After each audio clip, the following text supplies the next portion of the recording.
오늘은 두 증인 이런 제목으로 우리 요한계시록 27번째 말씀 함께 나누도록 하겠습니다. 저희가 지난 시간에 이 증인에 대한 이야기를 함께 나누었습니다. 6번째 나팔, 지금 이게 나팔의 환상의 일부분 가운데 진행되는 이야기인데요. 6번째 나팔이 불었을 때 마치 그 출애굽 당시에 하나님께서 모세를 통해 이제 모든 애굽 땅에 살고 있는 장자들을 다 죽게 하는 심판을 하셨죠. 그럼에도 불구하고 이 바로가 마음을 완악하게 먹다가 어쩔 수 없이 이제 이스라엘 백성들을 풀어주게 되는데, 그것처럼 하나님께서 이 로마를 향해 이제 3분의 1이 죽게 되는 그런 심판을 6번째 나팔과 함께 행하셨어요. 그런데도 불구하고 이 로마와 그 로마의 어떤 그 빌붙어서 살아가던 사람들이 회개를 안 하는 겁니다. 끝까지 돌이키질 않는 거예요. 이런 일을 바라보면서 이 초대교회 성도들에게는 어쩌면 참 꽤나 답답한 마음이 들었을 법합니다. 말하자면 이 정도로 심판을 하나님이 하시면, 이 정도로 하나님께서 이제 무언가 말씀을 하시면 회개할 만도 하는데 회개하지 않는 겁니다. 그런 어떤 그 좌절할 만한 그런 상태에 이 지금 이 사도 요한이 놓여 있는데, 10장이 열리면서 하나님께서 사도 요한에게 이제 증인이 된다라고 하는 것이 어떤 것인지에 대한 이야기를 들려줍니다. 이런 상황 가운데서 당신은 다시 증인이 되어야 할 것이다.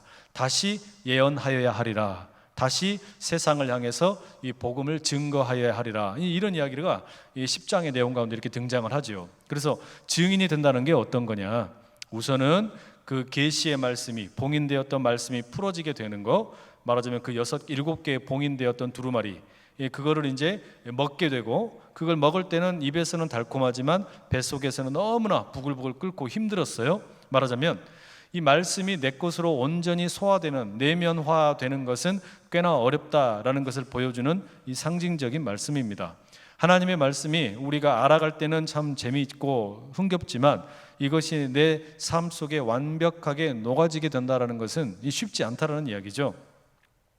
이 주의 말씀이 히브리서 말씀처럼 살아있고 운동력이 있어서 혼과 영과 관절과 골수를 찔러 쪼갠다는 말입니다. 그러다 보니까 어떻습니까?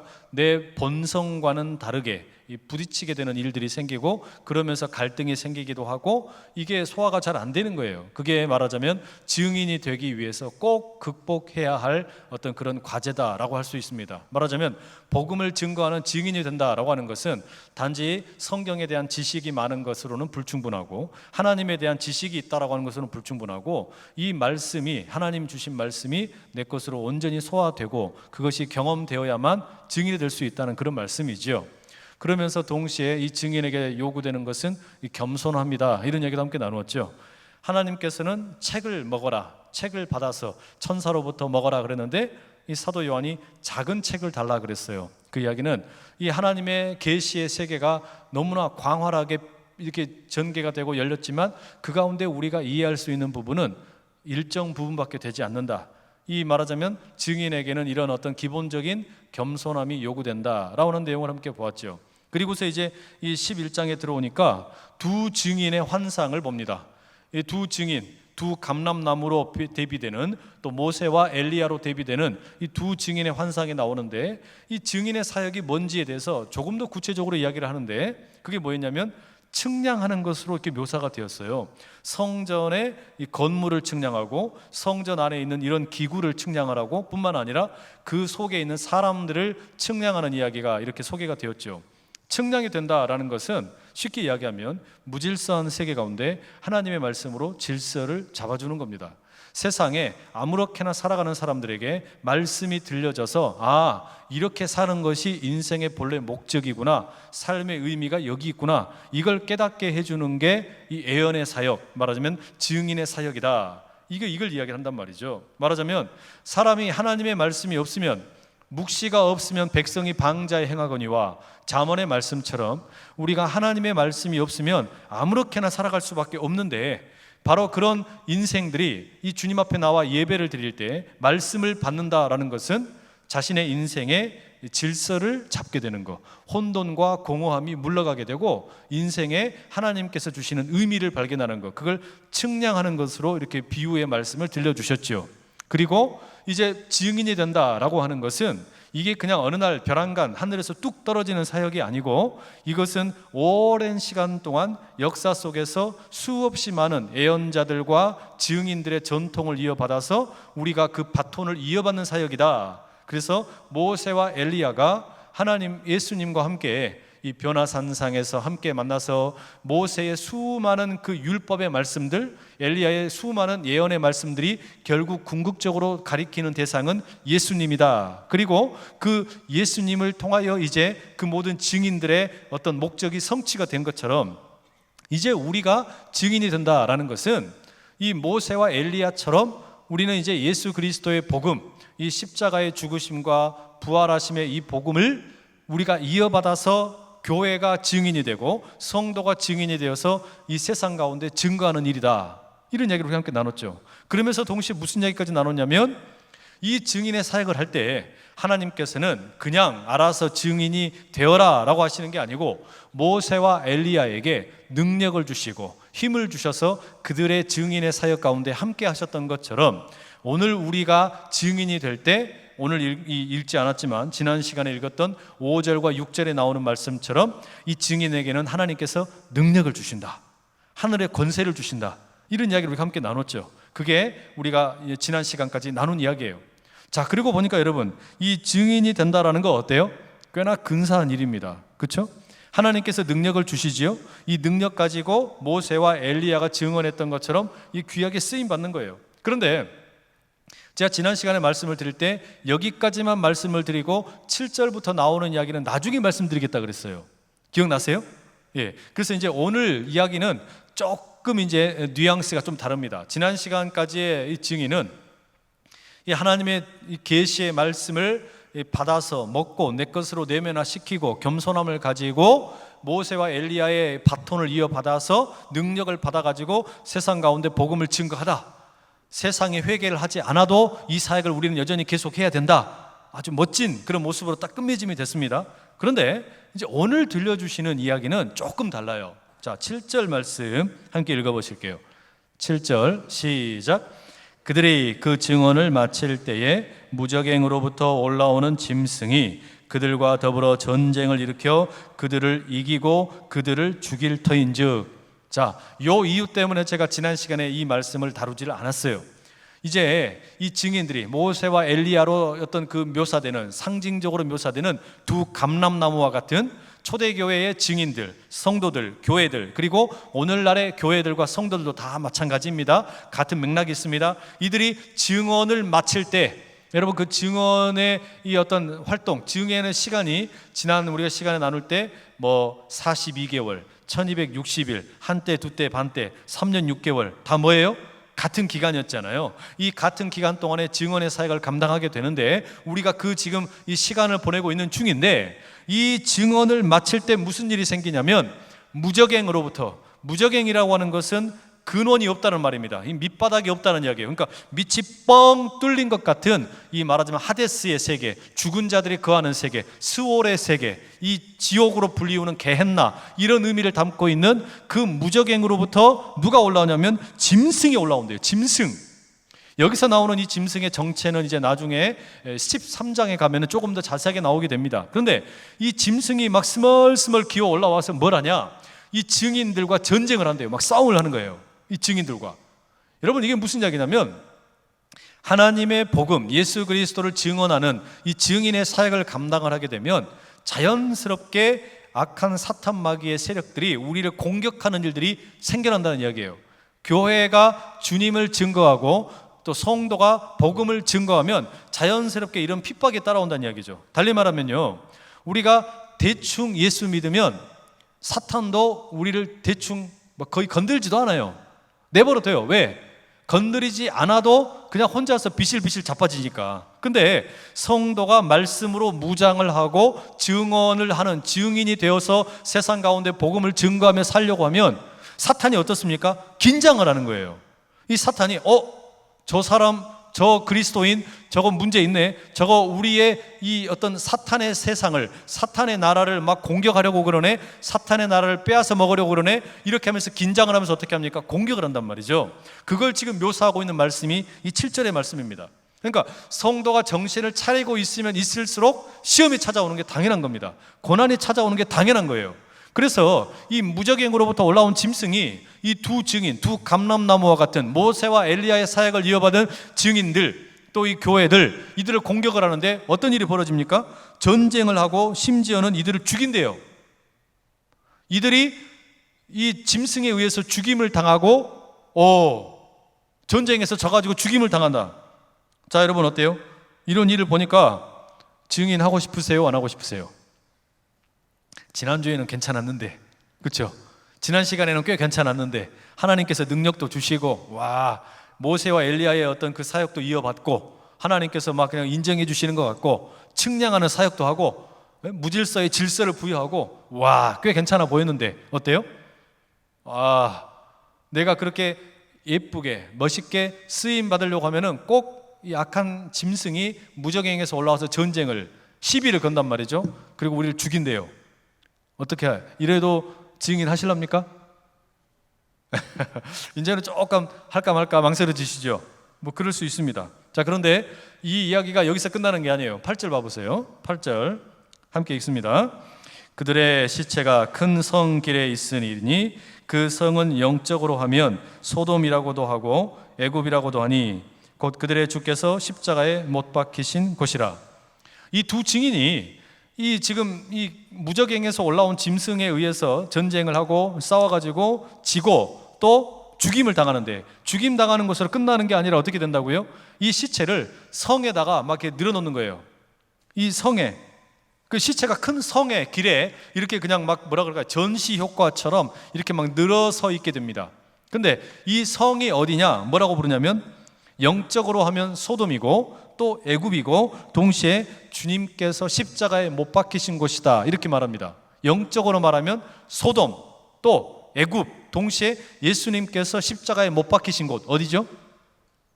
예수님이 십자가에 못 박히신 곳이 어디예요? 골고다. 그러니까 어디입니까? 도시가 예루살렘이죠. 예루살렘. 자, 그러니까 여러분 보세요. 그러면 소돔, 애굽, 그 다음에 예루살렘, 이 공통점이 뭐예요? 아무것도 없어요. 그러면 이 지금 큰 성이라는 건 뭘 말하는 거냐? 이 로마를 말하는 겁니다. 로마를 말하는 건데 왜 그럼 이렇게 비유적인 표현을 썼냐? 여러분, 그 감옥에 들어간 사람이 바깥에 있는 자기 동료에게 편지를 쓰는데 대놓고 자기를 가두어 놓은 간수들을 욕을 하거나 또는 어떤 그 나라의 정부를 욕하거나 이렇게 하면 이 편지를 간수들이 보내줄까요? 안 보내줄까요?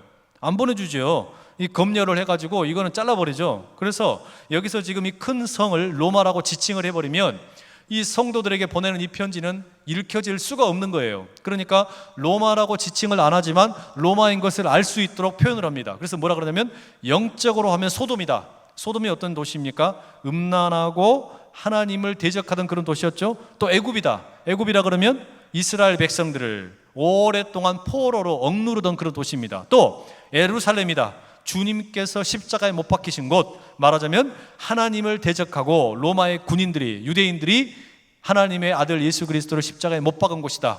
말하자면 그런 모든 성격이 담겨 있는 곳이 어디냐? 로마라는 거예요. 로마. 하나님을 대적하고 음란하고 뿐만 아니라 이 세상 가운데서 예수 그리스도를 못 박고 죽이고 교회를 핍박하는 그 로마의 모습을 지금 고발하고 있는 겁니다. 자, 여러분, 이런 일이 전혀 뜻밖의 일이 아니죠. 그러니까 로마에 의해서 지금 짓밟힘을 당하고 핍박을 당하고 있는 성도들은 이 증인으로 부름받았는데 증인의 사역을 하다 보니까 어떻게 돼요? 로마에 의해서 얻어터지고 죽임을 당하는 거예요. 심지어 어떤 일이 생깁니까? 그 로마의 큰 길가에 십자가 처형을 당해가지고 길거리에 막 이렇게 늘어지는 이런 일들이 막 벌어지는 겁니다. 십자가 처형이 뭐 로마 당시에는 가장 잔혹한 형벌이었지만 동시에 이것을 그냥 하는 게 아니라 이 시체를 그냥 막 길거리에 늘어놔요. 자, 그 내용이 어디에 나오냐면 이제 9절과 10절에 나옵니다. 9절 10절 한번 봐보세요. 함께 읽어볼게요. 9절 10절 시작. 백성들과 족속과 방언과 나라 중에서 사람들이 그 시체를 사흘 반 동안을 보며 무덤에 장사하지 못하게 하리로다. 이 두 선지자가 땅에 사는 자들을 괴롭게 한 고로 땅에 사는 자들이 그들의 죽음을 즐거워하고 기뻐하여 서로 예물을 보내리라 하더라. 무슨 이야기냐면요, 이 두 증인 모세와 엘리야의 사역을 이어받아 가지고 초대교회 성도들이, 또 교회가 증인이 되어서 예수님이 하나님의 아들이시다, 예수님이 그리스도이시다, 예수님이 메시아이시다, 예수 그리스도의 십자가의 죽으심과 부활을 막 증거하는 증인의 사역을 감당을 합니다. 이걸 여러분 로마가 좋아해요? 좋아하지 않아요? 싫어하는 거예요. 왜냐? 로마는 뭐라고 계속해서 이야기하는 겁니까? 이 세상의 임금은 로마의 황제다, 진정한 메시아는 카이사르, 로마의 황제다, 이걸 이렇게 주장하는데, 이 예수 믿는 예수쟁이들이 뭐라고 이야기하냐면, 아니다, 로마의 황제는 가짜고 진짜 하나님의 아들은 예수님이다, 진짜 메시아는 예수 그리스도이시다, 이렇게 이야기하고 떠드니까 어떻게 되는 겁니까? 이것들이 아주 그냥 얄미워 죽겠는 거예요. 그러니까 막 군사력으로 짓밟고, 정치적으로도 죽이고, 막 그냥 경제적으로도 못 살게 굴고, 사회적으로도 왕따를 시키고, 이런 일들 당하다 보니까 어떻게 되는 겁니까? 핍박을 당하고 힘들죠. 그러니까 이게 당연하단 말이에요. 그런데 이렇게 이 많은 증인들이 죽임을 당하는데, 그냥 죽임 당하는 게 아니라 여기 9절과 10절에 나온 말씀처럼 이 사람들을 사흘 반 동안이나 어떻게 하는 거냐면 길거리에다 막 이렇게 늘어놔요, 시체를. 아니, 사람이 죽었는데도 불구하고 길거리에다가 이렇게 시체를 늘어놓는다는 이야기는 뭐예요? 망자를 욕되게 하겠다라는 겁니다. 이 망자를 말 그대로 완전히 막 그냥 수치스럽게 만드는 거죠. 동시에 이건 또 어떤 효과가 있는 거냐면, 증인이 되겠다라고 나서려고 하는 사람들이 혹시나 있다면, 니들도 이렇게 된다 조심해라, 너희들도 이렇게 되기 싫으면 그냥 깨갱하고 우리 말 들으라, 경고하는 겁니다. 이 두 가지 효과를 다 노리는 거예요. 죽은 자들을 모욕하고, 동시에 혹시라도 이런 일들을 똑같이 따라하려고 하는 사람들에 대해서 겁을 주는 거예요. 이게 말하자면 시체를 장사도 지내지 못하도록 하는 이런 이유라고 할 수가 있습니다. 여러분, 이건 지금 말하자면 지금 이 무적행으로부터 올라온 이 로마의 어떤 앞잡이들, 이 로마는 지금 뭘로 묘사되는 거냐면 사탄의 앞잡이로, 악마의 앞잡이로 이렇게 묘사가 되는데, 이들은 지금 이렇게 교회를 핍박을 하고 교회의 성도들이 죽고 그들의 시체가 이 길거리에서 아무렇게나 막 너저분하게 이렇게 자빠져 있는 걸 보면서 뭘 하는 겁니까? 축제를 벌려요. 야, 우리가 이겼다, 우리가 이 교회를 무너뜨렸다, 이제는 저들이 까불지 못하겠지, 막 이렇게 막 축제를 벌립니다.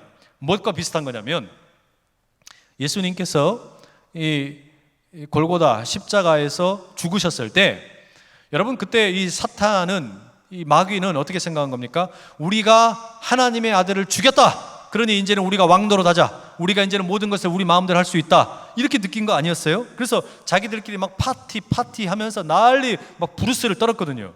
그런데 어떤 일이 생긴 겁니까? 3일 만에 죽었던 예수님께서 부활하셔버림으로 어떻게 되는 거냐면, 죽음과 사망의 권세, 그리고 모든 사탄의 모든 힘들이 다 꺾여져 버린 거 아닙니까?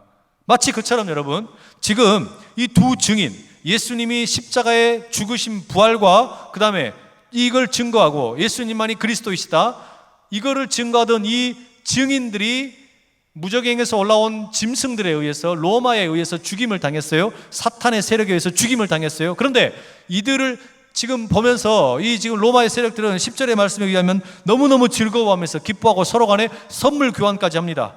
말하자면 뭐 우리가 성탄절에 선물 교환하는 것처럼 이런 일들을 막 벌리는 거예요. 그런데 이렇게 죽임당한 증인들을 하나님께서 그냥 내버려 두실까요?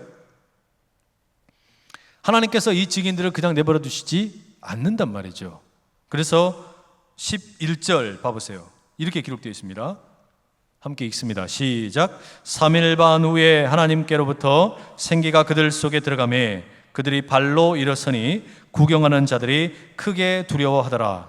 3일 반 후에 이 죽었던 자들, 말하자면 모세와 엘리야의 후손으로 그들을 이어받아서 증인의 역할을 감당하며 예수님이 그리스도이심을, 메시아이심을, 주님의 죽으심과 부활을 증거하던 이들이 분명히 지금 죽임을 당했고 길거리에서 너무나 볼품없이 버림을 당했는데 어떤 일이 벌어져요?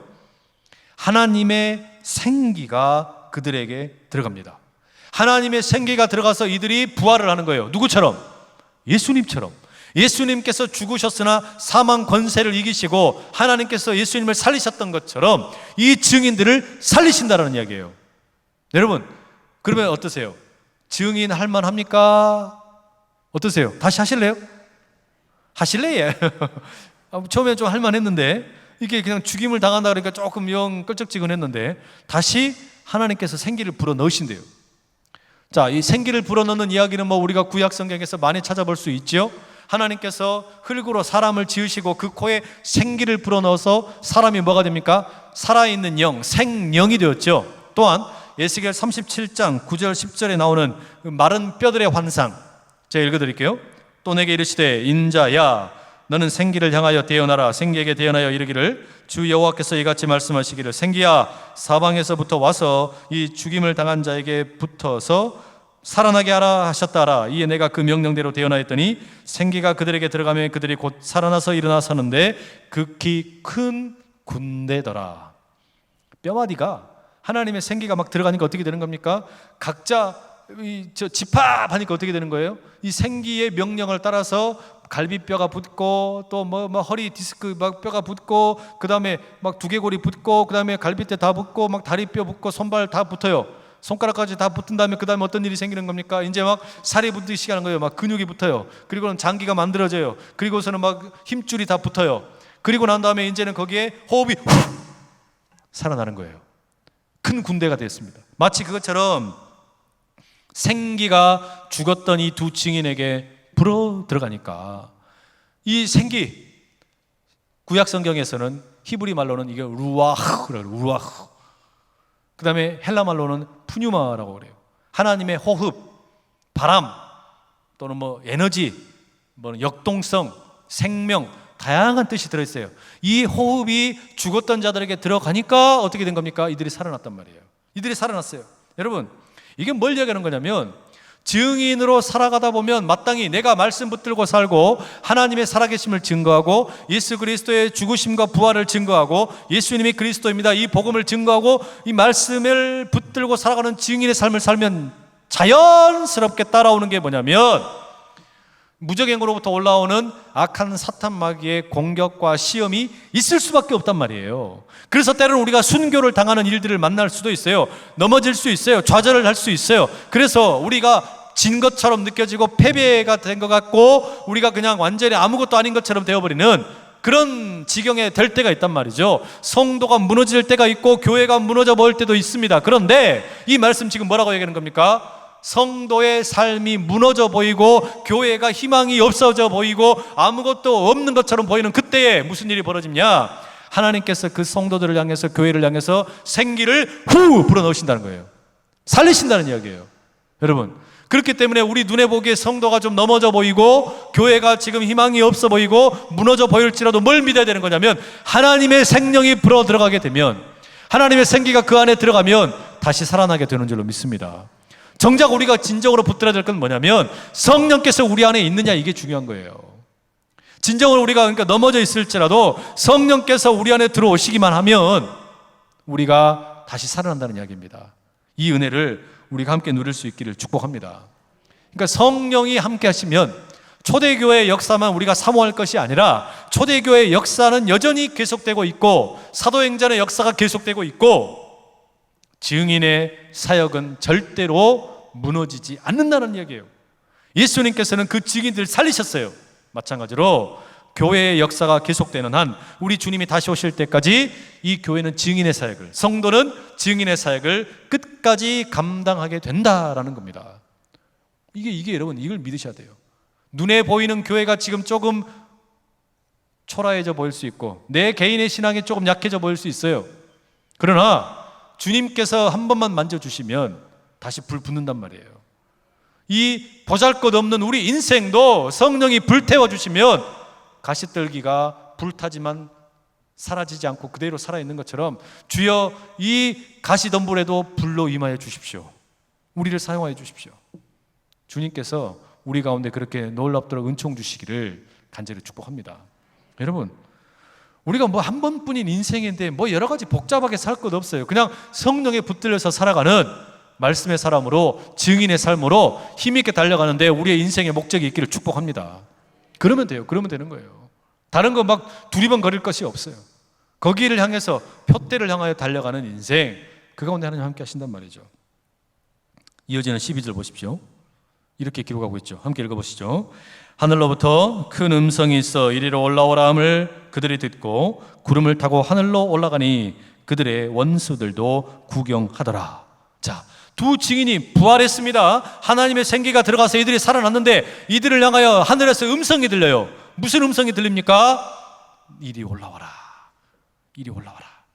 예수님께서 부활하신 후에 마치 승천하셨던 것처럼 이 증인들이 그렇게 천국에 입성을 하게 될 것을 지금 파노라마처럼 쫙 보여주시는 거예요. 여러분, 교회는 그리스도의 몸이고 그리스도를 머리로 하는 그리스도의 몸인데, 그리고 교회의 모든 사역은요, 결국 그 모든 것이 그리스도의 형태, 그리스도의 모습을 닮아가는 것이 우리의 모습 아닙니까? 그것은 예수님께서 이 땅에서 하셨던 것을 우리에게 요청할 뿐만 아니라 예수님께서 제자들 앞에서 눈에 보이시는 앞에서 승천하셨던 것처럼 교회도 성도들도 고스란히 동일하게 그런 일들이 있게 될 거라는 겁니다. 그 이야기를 하는 거예요. 이거는 무슨 어떤 열광주의적인 그 종말론자들이 이야기하는 그런 휴거를 이야기하는 게 아니에요. 휴거는 나중에 이제 우리가 세대주의 종말론에서 잘못된 것으로 나중에 나눌 이야기가 있을 겁니다. 여기서 말하는 것은 예수님과 같은 모습으로 우리가 동일하게 그 부활의 영광에 참여하게 된다. 이제 그걸 보여주는 내용입니다. 자, 그렇게 이 두 증인이 올라간 다음에 무슨 일이 생기느냐? 마지막 13절 이렇게 되어 있습니다. 제가 읽을게요. 그때에 큰 지진이 나서 성 10분의 1이 무너지고 지진에 죽은 사람이 7천이라. 그 남은 자들이 두려워하여 영광을 하늘에 하나님께 돌리더라. 여기서 주목할 게 있어요. 뭐냐면 예수님께서 십자가에 죽으셨다가 부활하시고 그 부활하신 예수님께서 제자들과 함께 계시다가 이제 승천하셨지요. 마치 그것처럼 이 증인의 삶을 살다가 증인들이 죽임을 당하나 다시 살아나가지고 부활 승천하게 되는데, 이 모습을 많은 사람들이 보게 될 거라는 겁니다. 이 모습을 많은 사람들이 보게 되는데 이때 무슨 일이 있게 되냐? 요한계시록 전체를 통틀어서 악한 사람들이, 이 악한 하나님을 대적하는 세력들이 처음으로 이 내용에 뭐라고 나오냐면 이들이 두려워하면서 하나님께 영광을 돌리더라, 이런 내용이 처음 나와요. 이게 딱 한 번밖에 없는 내용입니다. 이게 요한계시록에 딱 한 번밖에 안 나오는 내용이에요.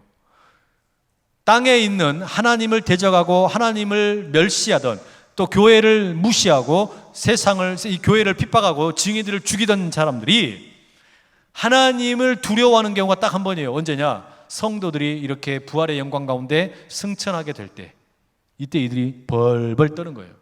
마지막 때 결국 누가 이기는 거예요? 성도가 이기는 거예요. 하나님께서 이기시는 거예요. 자, 이게 여러분 마지막 부활의 때의 영광입니다. 그런데 오늘 우리가 이제 주목하려고 하는 것은 뭐냐면 이 증인의 사역을 이제 정리하는 거예요. 왜냐하면 이제 다음 시간에 가면 이제 증인의 사역에 대한 내용이 끝나고 7번째 나팔로 넘어갑니다. 그러면 증인의 사역이라는 게 뭐냐? 교회는, 저와 여러분, 우리 모두는 다 증인으로 부름받았습니다. 앞서 말씀드린 것처럼 증인이 된다라고 하는 것은 하나님에 대한 정보를 많이 얻어가지고 그 지식을 나누어 주는 게 아니에요. 그렇죠? 우리에게 1차적으로 필요한 건 뭐냐면 부활의 증인이 된다라고 하는 것은 그 생명에 먼저 참여하는 자가 되는 겁니다. 그 생명에 먼저 참여하여서 그 생명의 풍성함을 경험하고 누리고 이제 그것을 다른 사람들에게 나누어 주는 게 이 증인의 삶이에요. 이 증인의 영광을 경험하는 겁니다. 이 사역에 감당하고 이 사역에 동참하기까지는 말씀을 내면화시키는 일, 겸손함으로 나가는 일, 그리고 모세와 엘리야의 바톤을 이어받아서 이 일을 감당하며 능력을 경험하는 것, 이런 모든 것들이 다 수반이 돼요. 그러나 때로는 사탄의 어떤 괴계와 공격과 순교의 그런 어떤 일들이 우리에게 요청될 때도 있습니다. 하지만 그것은 교회의 패배나 성도의 패배가 아니에요. 결국 우리 주님께서 우리 모두를 다시 살리신다는 이야기죠. 우리를 부활의 영광에 동참케 하시고 우리를 예수님처럼 하늘로 올리실 것이다 라는 이야기입니다. 결국 여러분, 교회는 승리한다. 이 하나님의 나라와 사탄의 나라가 싸우면 사탄의 나라가 교회를 이기는 것처럼, 하나님의 나라를 이기는 것처럼 보일 때가 있어요. 내 개인의 신앙에 있어서도 내가 때로는 사탄에게 쓰러지는 것처럼 보일 때가 있고, 또 악한 마귀가 나를 덮어버리고 내가 하나님의 자녀가 아닌 것처럼, 내가 너무나 쉽게 죄악에 의해서 넘어지는 것처럼 느껴질 때가 있어요.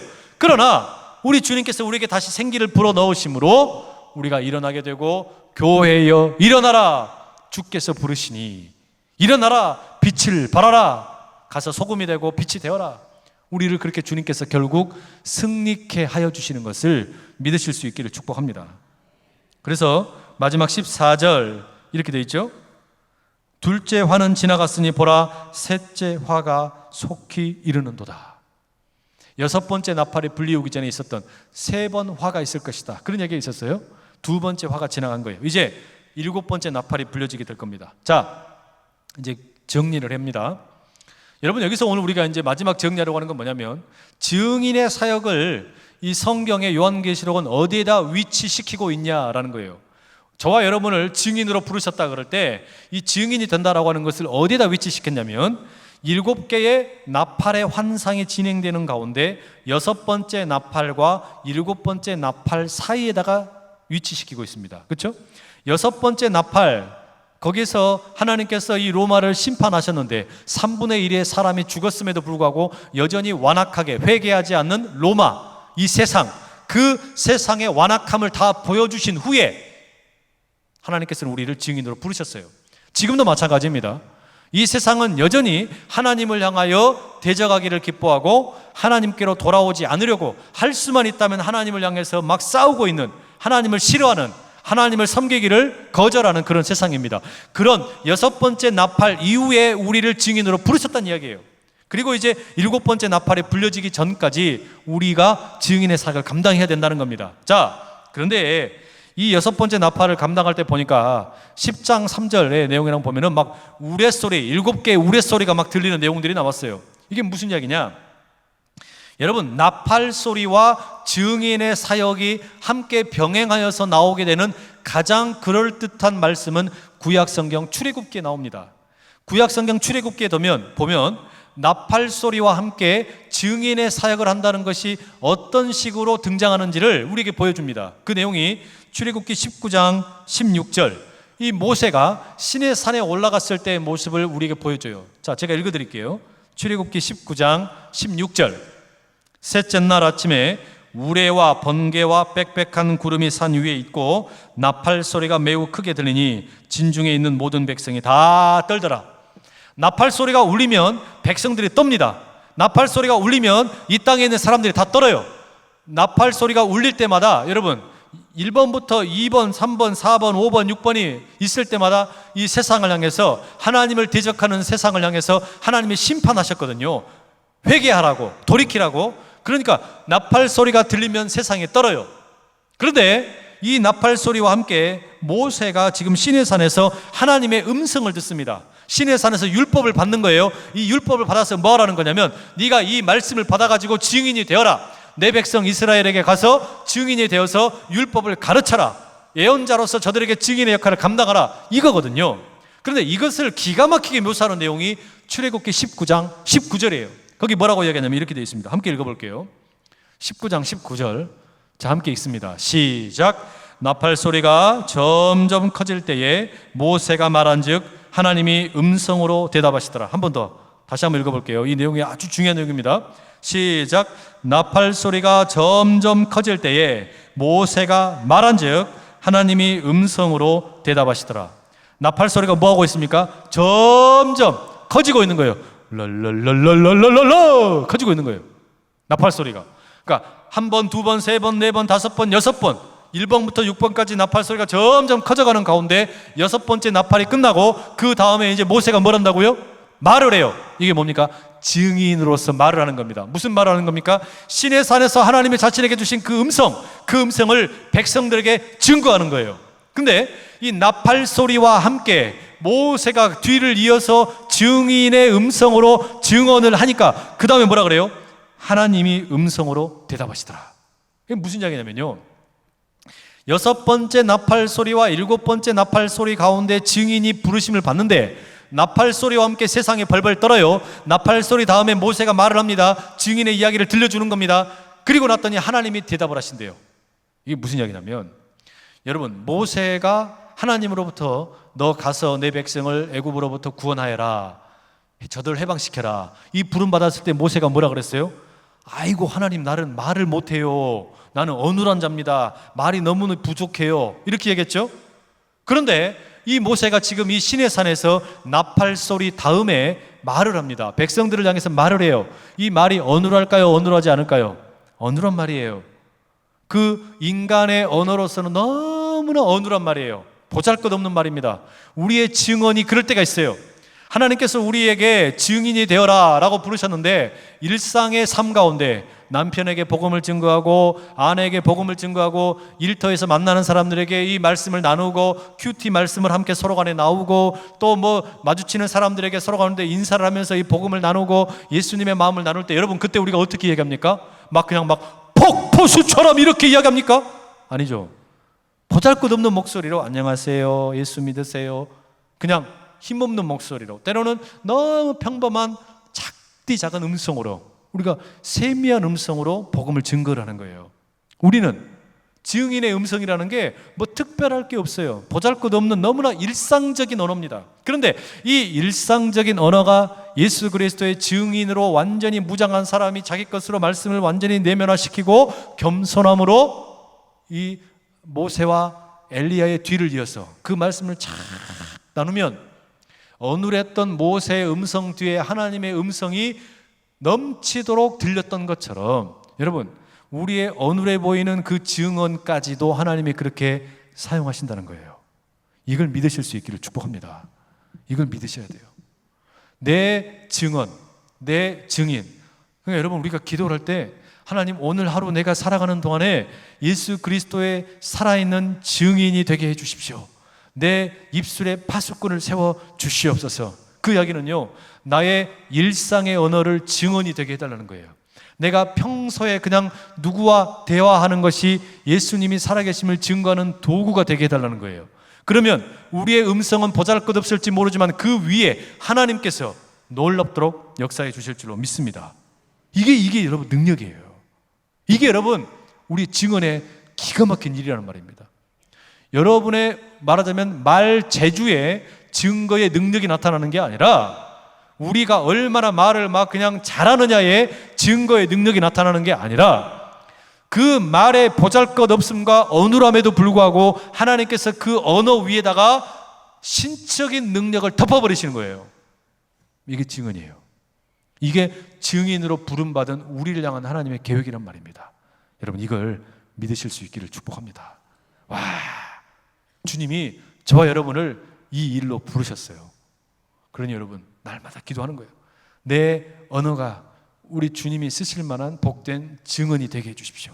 내 입술이 우리 주님 쓰실 만한 증거의 입술이 되게 해주십시오. 나팔 소리 다음에 하나님께서 내 음성 사용하셔서 말씀하신단 말이에요. 그러면 우리 모두가 다 증거자가 되어서 이 세상 가운데 예수님이 그리스도이심을, 메시아이심을, 주님의 부활과 그 생명을 증거하는 하나님의 위대한 용사들로 다 쓰임받으실 수 있기를 축복합니다. 기도하겠습니다. 사랑하는 아버지 하나님, 오늘도 이 수요일 저녁에 우리 모든 성도님들 함께 모여 예배하며 말씀으로 나아가게 하시니 감사합니다. 보잘것없는 우리들이지만 우리를 증인으로 택하여 주시고 우리의 입술을 사용하셔서 주님을 증거하는 자로 부르시고, 또한 아버지 우리의 입술 가운데 놀라운 능력을 부어주시니 감사합니다. 주님, 이 일에 귀하게 쓰임받는 우리 모두 다 되도록 도와주시옵소서. 예수님의 이름으로 기도드립니다. 아멘.